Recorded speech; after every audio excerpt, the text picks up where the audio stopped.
What's up, everybody? I'm Adam. There's Sean. That's Steven over there. That means we are back, baby, with another episode of the NIL show. A little holiday hiatus, a little break for the crew. Took a pause from recording. There's a lot going on with the holidays. There was, Christmas, and then you had another holiday, New Year's, and then we had another holiday called Sports Licensing and Tailgating Show in Las Vegas, which we just got back to. Fellas, it's been a minute. How are we today? We're great. I think we're through the polar vortex. You know what? We don't need to talk about the weather. I feel like if I could make a check mark of how many Zoom calls start without talking about the weather, that's the new challenge. If you're listening to this and people start talking about the weather, that's a safe space. Fine. Let's talk about something else. Sean, what's space on your bingo card? Yeah, that's a free space on the bingo card. Let's use a new space on the bingo card today. Sean, tell us something good. Everything in life is good right now. We got basketball rolling along, heating up. March Madness coming up soon. And I flagged this to our channel this morning. Spring sports start this weekend. Men's lacrosse starts February 3rd. So crossover season from winter to spring is here. Things are really going to start heating up. So yeah, things are really good around here. I think we're all coming off of a high on our trip to Vegas. Steven, you also went to another show out in California as well. You've been busy. Give us a little update on all your travels. Yeah, so as everyone knows, I'm a nerd in the printing space. That's where a lot of my passions lie. And so right before our trade show, we were at the Impression screen printing, the Impression sportswear show for screen printers and decorators and embroiderers. And that was super cool because it's a big reunion. Those are the trade shows that Adam and I talk about that we used to be on the road and go. So it's really cool when I go to the industry events because they embrace us with open arms. They want to know what's going on with Campus Inc. People will literally stop us in the exhibiting hall and be like, oh, you guys are doing that NIL stuff or this and that. And that's really, really, really cool. So I call that a family reunion for 3 or 4 days. Another cool, ready for this? Gildan named a new CEO, Vince Tyra, former athletic director from Louisville. So, really? But he was also with a couple big organizations in the apparel industry before. And so, as I said on the Gildan board of decorators, Vince and I were chatting for almost like an hour over stuff. He's like, what the? Two people start talking NIL. And, Gildan team was like, hey, come meet our new CEO. And he's like, it was the old AD from Louisville. And 30 minutes later, we're still there. So that was so cool.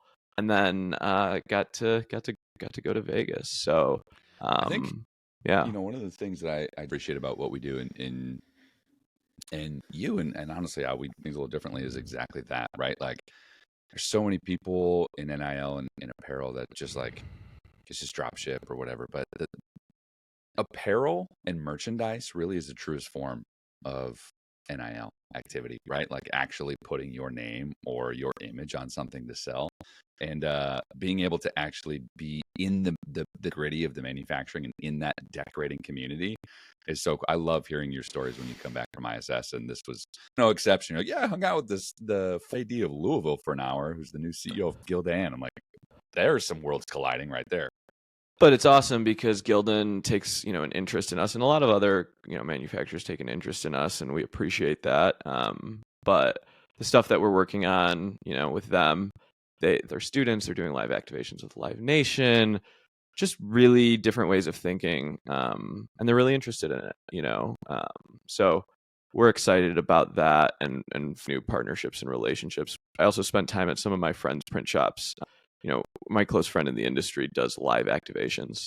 That's all they do. We're talking, laser engraving on site. We're talking going to the US Open and doing gold plating wallets, crazy live activations. And I was going there for my pump up on our Blanks program and learning from them and hacking with them. And we're sitting together and figuring it out. And they were showing me what they did with Modelo at the CFP. And so it is a community. We're all friends, so important to me. Adam, go ahead. You said go ahead. 2 words there, Blanks program. We'll get into it a little bit later, but it was something that we kind of debuted here at Vegas. This is our second year exhibiting at the Tailgate Show in Las Vegas, ICLA. The Winter Symposium is ahead of that. Sean, you were there last year as well. Give me on Think Takes Vegas 2.0. First of all, biggest difference to me was last year. It was our time, so we're figuring it out as we go. Last year, we spent the majority of the time simply explaining to people what the heck NIL even was. It was just entirely educational. People walking up and saying, who the heck are you guys? What the heck is going on here? What is NIL? And you're literally starting from ground zero of telling people what we have going on and how we're changing the game for college athletes. This year, and I don't know if you guys felt it too, but it seemed like there was just this energy and this buzz around our booth. And we had that energy and buzz last year as well. But there was a different energy and buzz where people were walking up and saying, oh, yeah, no, I've heard of you guys. No, I've seen what you guys are doing. Wow, I loved when you did so-and-so on that. Somebody told me I had to come and talk to you guys. That felt really good. Did you guys pick that up also? Yeah, and it wasn't because we were giving away free alcohol this year. That was the hook last year. That was the hook, Drinks baby. on Drinks on Mark. We were truly a destination. You know why I think was? I got to tell a story about Sean. I got a little story about Sean. Oh gosh. LNB. We had to go to Vegas 2 days early because we have to build a booth. We're not privileged enough to send pay $48 an hour to have 4 people try to put flooring tiles and cabinets and stuff together. A booth building is an undertaking. It's a village to build a 20 by 20 square. And we shipped a filing cabinet there that needed to be assembled. And as husbands, we know when that thing comes in the mail and your lovely wife looks at it and says, we need to put this together. And you have to prepare yourself mentally. You have to think through it. You have to be like, okay, I can't go on my phone. I have to sit with this manual and I have to do this in the next hour and a half. And there's going to be 54 parts and wood dowels and stuff like that. So we learned we had to put this thing together. And Tate, we learned we need to put this video up. Tate, incredible individual, great former athlete. Tate's fans and friends never hired Tate to put furniture together. You will not see him moonlighting on TaskRabbit. Yeah. Anyways, so Sean, Sean, you're not even a crazy handy guy, but you know what? Sean's like, this has to get done, folks. So Sean's sitting there just on the middle of the floor. There's foam everywhere. There's plastic everywhere. And he's just screwing. He's like on a mission. I could tell like there's frustration. He's like, fucking new guy is, excuse my language, bleep that one out. This new guy, like, can't, like, someone needs to do this. I'm not going to make Steven do it. Like, I just need to do it. An hour and a half later, I took a video sent to Cassidy because I was so pumped for you. And sure enough, you put this cabinet together. You're so proud of it. And then we put the transfers in there and we're like, Adam and I kind of look at each other and we're like, this is not going to work. And Adam, I'll let you take what I told you. Yeah, there's a lot of times you have to pivot, right? You got agile, and we had to make a decision that the filing cabinet wasn't going to work. And Steven, you looked at me and you said, Sean's going to kill me. You know what? If anybody else, maybe, but I think, Sean always puts the mission first, and I think he'll be okay. Anyways, we had to hold him back a little bit. But we talk about pivoting. For that reason, because we had to pivot so quickly earlier in the show, and this year at the Sports Licensing Show, it was all about bringing a new solution. See how that story came together, friends? So, Adam, I got it. It's just funny. It's a memory. We have the funniest video of Tate that Sean made. So, Sean was a good sport about it. Adam, can you actually talk about our real pivot in the Blanks program and what all that energy was? Because that's what I'm excited about. We were able to unveil something in January that will start in the fall, and it's our Blanks program. So what we've kind of learned over the last 30 months or so is we're trying to solve the inventory risks that our retail partners have, right? What we do on D2C is great. That's awesome. But there's the ability to unlock this kind of on-campus, in the bookstore NIL experience is really special. Retailers want it. Fans want it. Mom and dad, when they come in for homecoming, they want to be able to, purchase something in the bookstore because they didn't order it online ahead of time. And we had a great solution, really low minimum order quantities and all that stuff. But transfer portal's crazy. And so Steven in his genius was like, let's install a Blanks program in our retail partners. And so that's what we unveiled At Vegas, we're going to set up a merchandising kiosk for you, install a heat press, give you training, and really put you in a position to offer NIL merchandise for every athlete at your school that we can, and really be able to lean into this kind of holistic, entire ecosystem offering for NIL. There's a lot of mechanics that go into it. We learned a lot as we were talking to retailers about questions they had. But I think it's going to be one of those like watershed moments in apparel, specifically in NIL, as we move forward here. And so for everyone listening, in our facility, we don't take inventory positions. We take inventory positions on blank goods. It's not a secret. We're an on-demand decorator. We don't carry a finished shirt for every player. Maybe some for Zach Edey and Paige Becker. And so I always felt guilty selling to retailers finished goods, knowing that I don't believe in that myself. I kind of felt a little hypocritical. I'm like, why would I make the biggest bookstores in the sit on it, knowing that the player could transfer, quit, something could happen. They're not in professional sports where they're going to be here 3 or 4 years, whatever. And then that retailer is stuck with inventory. That's waste. That's waste. And not being committed to that is wasteful thinking. And it's putting the problem on someone else, which I think kind of felt a little guilty about. And so putting a heat press in a facility, putting our ingredients, teaching others to cook, there's a lot of risk there, but we're like, it's a no-brainer for us. Sean, what was your initial feedback when you heard about this? Talk us through what you saw in your progression from when you learned about it, first of all, when you learned about it to where it was and what you think, because sometimes I'm narrow-minded and have tunnel vision. Well, no, and it's cool to me too, because on the market side, I'm not seeing as much on that operational end of things. So our demo in Vegas was, in a lot of ways, my demo to it as well, to really visually see it in action. And I think that was really cool to actually be able to show people, hey, look, here's our touch screen. Customers are like magnets to this stuff. They're able to see directly in front of them. Oh, I can pick this shirt with this player. And then we run them through that process. Here's your shirt, here's your transfer. And then Stephen, what I loved was, and Adam, you too, just showing people how easy that press is to use and how quickly be made on the spot or a t-shirt on the spot. And so I would suppose that is the reason for a live demo, is to show people, hold it in their hands. This is how simple it is, and this is how great of a solution it is. So to actually be able to witness that, I was fascinated by it, and I the reception from people was great as well. What kind of reception did you guys get? I got similar, but Sean, I'm curious, when we told you about it, because I was like, Sean, I need you to take this. I was gone so hard. I was like, I need a press release out. I need a press release out. This is so important. This has to go out. And Adam and I have been toying with this, like, we'll text about it here and there, like, hey, let's bring a heat press here. Let's try this out. But I put a lot of pressure on you guys to get this out in like December. What were your feelings then versus feelings now? Well, I mean, I a little bit the same as you, Stephen, where I want to believe in what I am saying and what I am putting out in our press release, and I know exactly what I'm talking about. And I think for that one specifically, like I just said, like in my head, I'm still trying to understand the mechanisms of it, and now it makes total sense to me, right? It makes total sense in how the process works.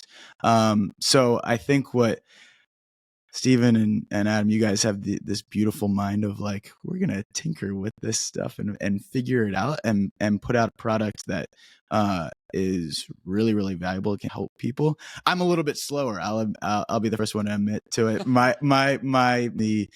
In that production industry is not as strong. And so I always say, like, you are also a test case. You're also a test case, right? Because like we have to turn our team on it. Correct. That's what I think is, and if we could bring it to Vegas and set it up in a day, we can bring it to a bookstore and set it up for a semester. Adam, what were you going to say? I was going to say, I think for those of you that are listening, a lot of questions that we would get sometimes, like, well, like, why can't they just sell stuff? Like, isn't it just like the pros? And I think the most important thing that hinges on this is if somebody gets traded in the pros, right? Quarterback leaves, goes to another team, you can still sell his jersey. Yes, you've got to discount it or mark it down, but you can still sell it. The difference in the space is when that person graduates or or transfer, you have to light that on fire. You cannot let that association of that name with that school see the light of day. So there is no there's no leeway here. There's no gutter space where you can kind of push out to the edges and try to get rid of this inventory. And so, when we're thinking about this, and you're talking, I don't want to take a risk, so I can't put it on anybody else.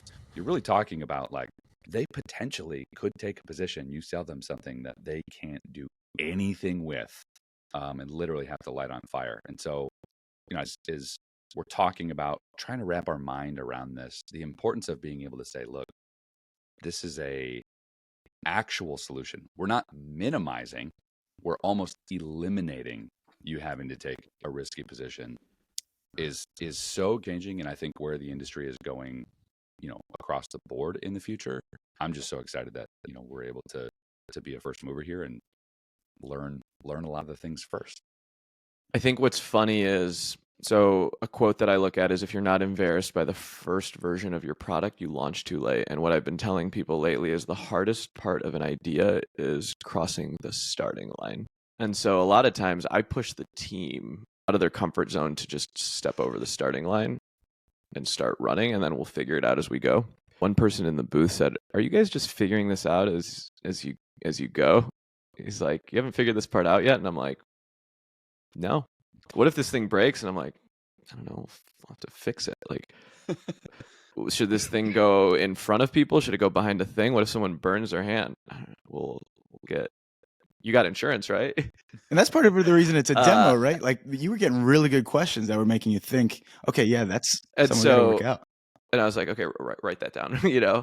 How does licensing work? We spent a lot of time with CLC and the great people over there. And hey, how's it going to license? What about this? What's funny is those people ended up coming back before the show and said, "I want one. I'm buying one. Let's go." And it was less about you have all the answers figured out and more of we're going to work together on this. And I think that's the coolest part. We have some big programs by them.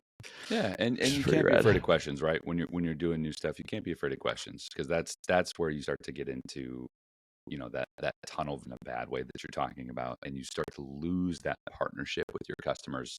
You can't know everything all the time about everybody's instance, and so yeah, being able to kind of receive those questions and say, yeah, let's work through it together is important. Steven, you talked about getting the team on board. Getting the motivation and the rally around it. It was a fun crew this year. We had some fun team vibes.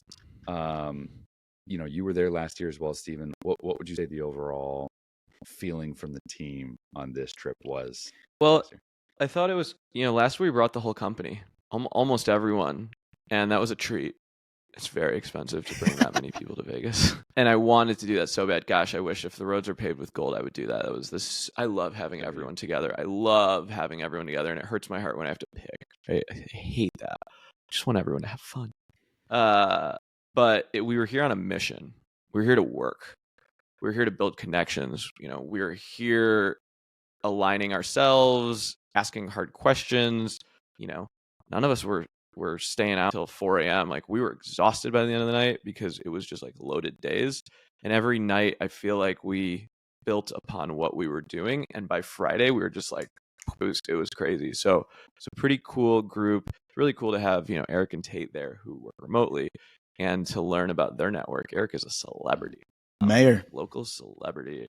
Licensing. And, cool for our group to meet other companies. Yeah. That was really cool too, and start finding collaborative ways to work together. So more to come on that. We got after it, like, hey, we'll be the beta. Can you install this next month? I'm like, I can't. Quick.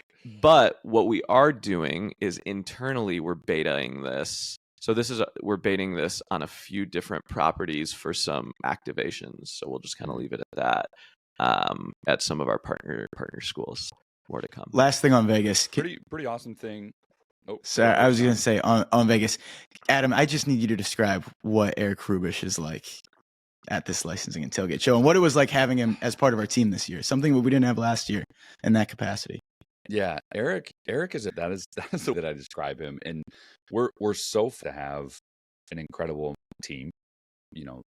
Whether they came to Vegas or not, I would be really, really hard pressed to find anybody on our team who's not a 10 out of 10. But they say in coaching, they say in business, hire for your weakness. And I think Steven and I have no problem saying, look, in terms of experience, in terms of total understanding, the licensing world is one that was new to me, right? Coming from athletics and time with print shops, like licensed stuff is new.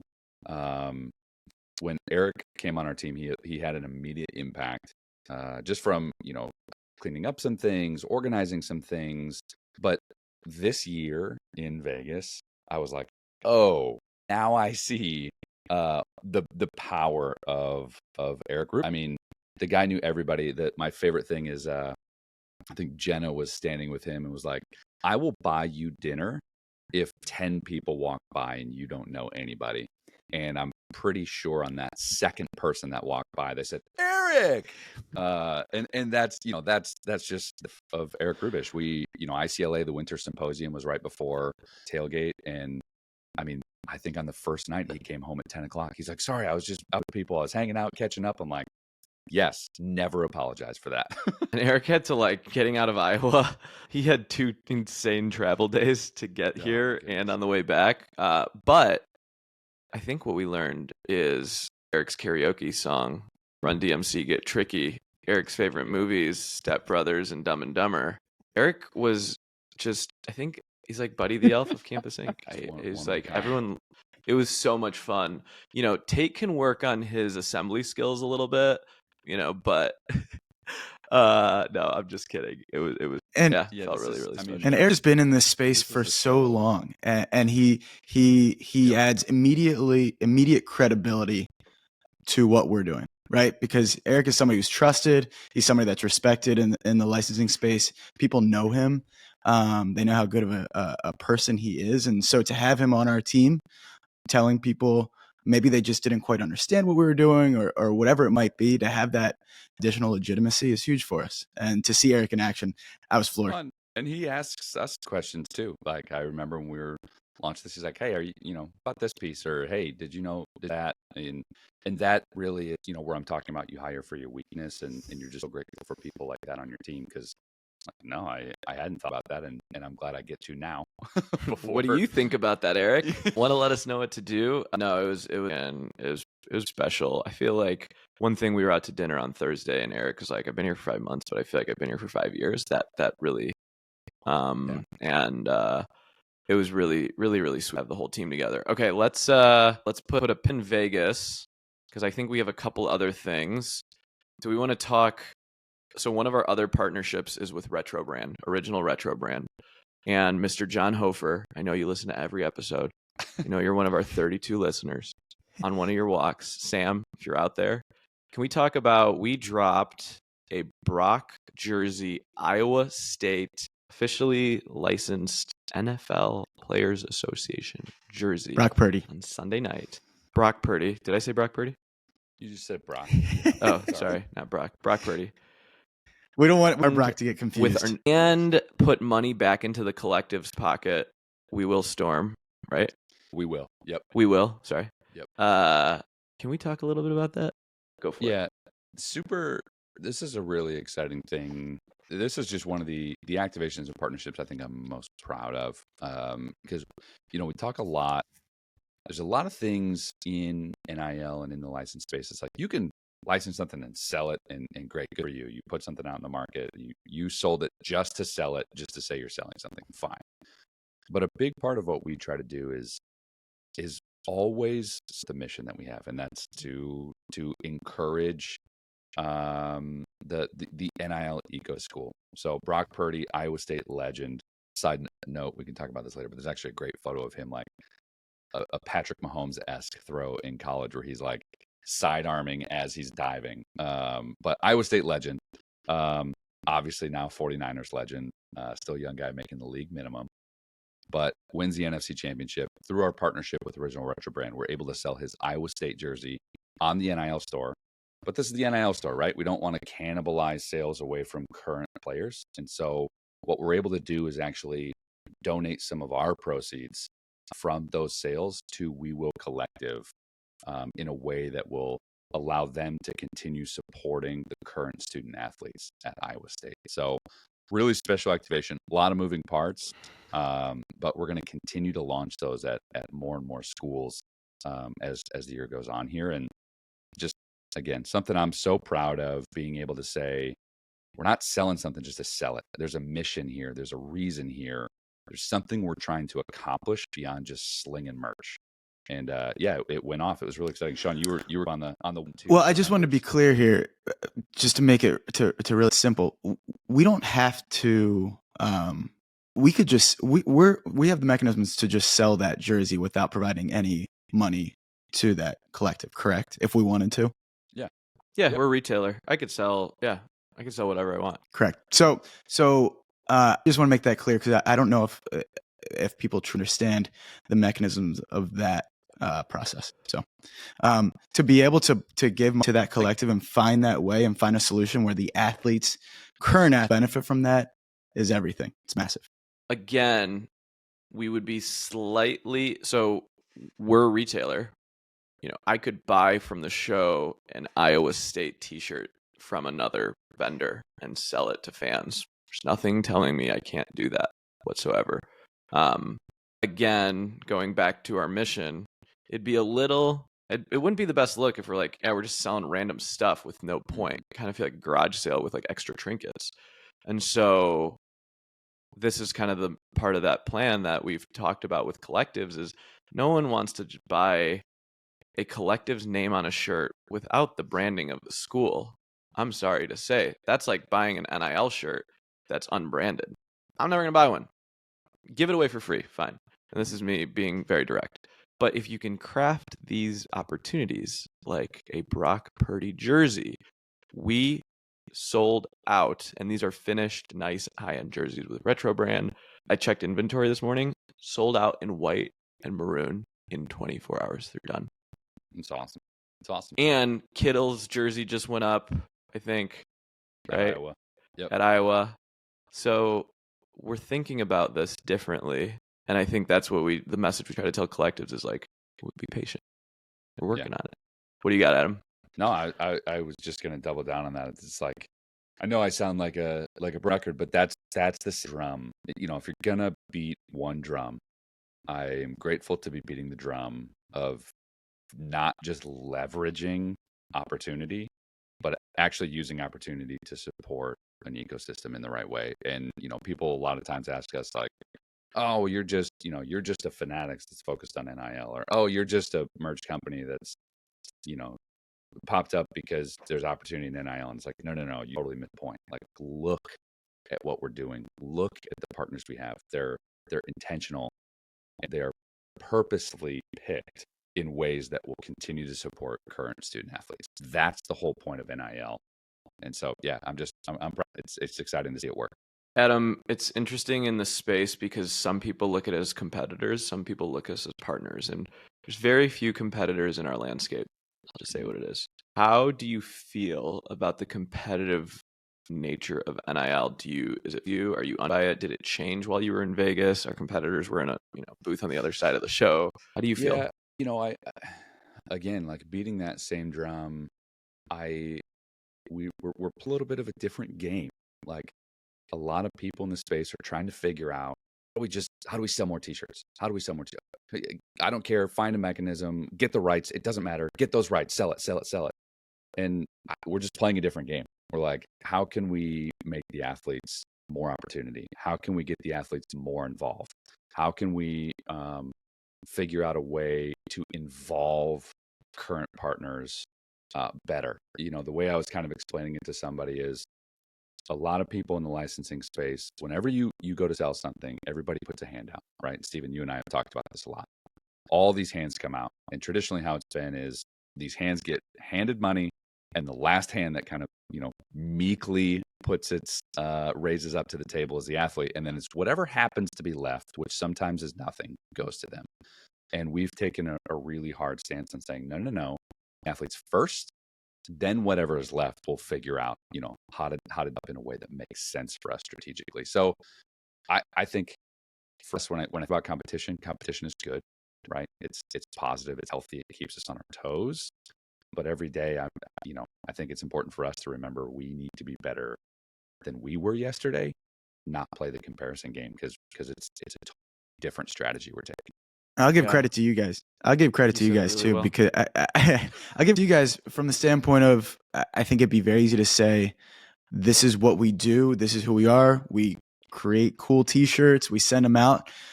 Instead, you guys are constantly thinking about, how can we continue to add layers to this? How can we continue to iterate what we're doing? How can we continue to provide new opportunities for athletes to succeed in this apparel space and beyond apparel? So credit to you guys for that constant evolution. I don't think anybody within our company is ever comfortable. And I think, Steven, you probably like that a little bit. When you're uncomfortable, you're a little bit more on edge. You're a little bit more, okay, we got to, I don't know. Do you feel that way? Yeah. Yeah. I feel that way. Here's a little hack that I do for my mental well-being in the competitive. I like to win. I don't like to lose. I want to put my hand on it and turn anything to gold. Okay? That's what my sisters give me shit about. They're like, why is this brat just can finesse his way through this stuff? We had to work hard. I don't follow my competitors on social. In fact, I totally unlist block them. I don't even want to see them because we're playing our period. And so a lot of times when people bring to me what competitors do, I'll be like, oh, it's the first time I've seen that. I didn't know they were doing that. And I'll acknowledge it if it's good. And otherwise, and for me, it allows me to just look forward and not look left and right. And so I do that all the time. And it's hard to, because you get jealous and envious and curious. What are they doing? What are they doing? I couldn't even tell you the last time I don't even look at them. And I think, Adam, you also have to remind me, because I'll get in my head about it a little bit. And it's like, just keep looking forward. And every once in a while, we'll look in our rearview mirror and I'm just like, oh, okay. Play your game, This is, I've known you for a long time, Steven. And you've taken Campus Inc. through a lot of ups and downs. I don't know if people saw anything on LinkedIn or any publications that came out yesterday, but Washington Post, actually, shout out Jesse Dougherty, did a on you, Steven, and specifically talking about, and I want to be clear, there was a lot of NIL, there was a lot of Campus Inc., but this profile was on Steven Ferrick and the enigma that he is. And it was a great read. If you haven't read it, subscribe, go buy the Washington Post subscription, read this article. But he flew out, stayed with us for 2.5 days. This was during the college football playoff, during the championship game. What was it like having a little shadow for 2.5 days, Steven? First of all, I have to give credit to Sean for pulling this off and coordinating with Jesse. And Sean wrote one of the best cold pitches to Jesse to get Jesse to take the story and come out. And so first of all, I have to say I'm grateful for Sean putting me through media training. Literally, it was like a personal SID. And then Sean helped craft the couple days with Jesse. Or Steven, you're going to pick him up from the airport. You're going to have dinner. We're going to drive down to Champaign together. We're going to do this. We're going to do that. We're going to stay at the Jet Shed. And I was like, I have never done that. That's a little weird. It was weird. But by the end of it, Jesse's a homie. I learned more about Jesse. He learned more about me. I think he's just a fascinating individual. And I hope we can know each other for a super long time. And I'm very, very grateful for the piece. Sent it to my parents. That was one I sent to mom and dad. So I think one of the funniest things, Sean, you and I have kind of talked a little bit about the experience. I don't think we've talked about this. One of the funniest points to me, and this is just a little peek behind the curtain of who Steven Ferrick is. Jesse's out here asking questions of everybody and asking questions of Steven, and trying to get in there and everything. And we're sitting in the Jet Shed watching the game. And so those of you who don't know, Jesse used to he was a beat writer for the Nationals. So he was traveling 160 games a year. He would have to go to whatever. When Steven learned this, all of a sudden the script flipped. I mean, for the next 15 to 20 minutes, Jesse was getting interviewed and Steven was grilling him like, wait. So you have to travel with the team, and wait, so what happens when you're in the clubhouse? And that's exactly who I was just watching you like, yep, Steven, he got something in his brain. He has an idea. He wants to understand this. Jesse is on the hot seat right now. It was great. Except I didn't have my notebook and I wasn't. Jesse was writing furiously. It was so interesting. And Jesse's written a book. When the Nationals won the World Series, he got to write the book for it on Amazon. He's a bestseller. And he had to cover 150 games. And I'm like, did you sleep? I was just so fascinated at the grittiness and just drive, and it was so cool. Well, it was a really cool. Anyways, thank you, man. Thank you for doing what you do for the company, but also for that. It is not easy to have somebody follow you for 2 days, take notes on your every move, how you do different things. I get it. I haven't had one of those done on me, but I can imagine what it's. And so appreciative of you for being vulnerable, opening yourself up. All you can do is put your best foot forward. And I thought as a company, we put our best foot forward. And the results came in a really glowing article about us that I think everybody was really, really proud of yesterday. And so thank you for being open to that. I do want to know, though, how much Adam Cook paid Jesse for the line that he grabbed a piece. He thought about grabbing a boneless wing and instead walked away with a piece of celery. Adam, what'd you do something there to put that line in? That is journalism, baby. I knew that you read it, so there may have been a little bit of money exchanging hands. Like, hey, man, there was only one serving of fries. Just kidding. Those wings were. But what's funny is Jesse came over and had a burger with me and Carson, Cassidy, and Sean, and my dogs almost peed on Jesse's foot right as they met him, and it didn't make the story. So. Thank you, Jesse, for not talking about my dogs, peeing on you. Apologize in advance. But I think the coolest part and what I'm most grateful about was Jesse's interest in Jed. We get interviewed all the time. We get a bunch of stuff.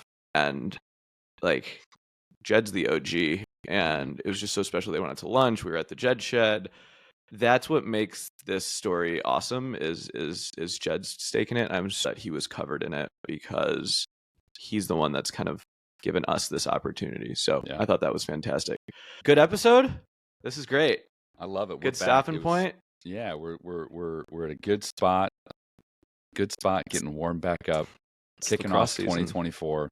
Lacrosse season is here. Spring sports are here. February happens this week. Leap year. Happy leap year, everybody. Bonus day in February. We'll see what Groundhog's Day brings. So yeah. Maybe if you're lucky, that'll bring a bonus episode of the NIL show here as well. So I'm Adam. There's Steven. That's Sean. That means this is another episode of the NIL show. We'll catch you guys next time. See ya.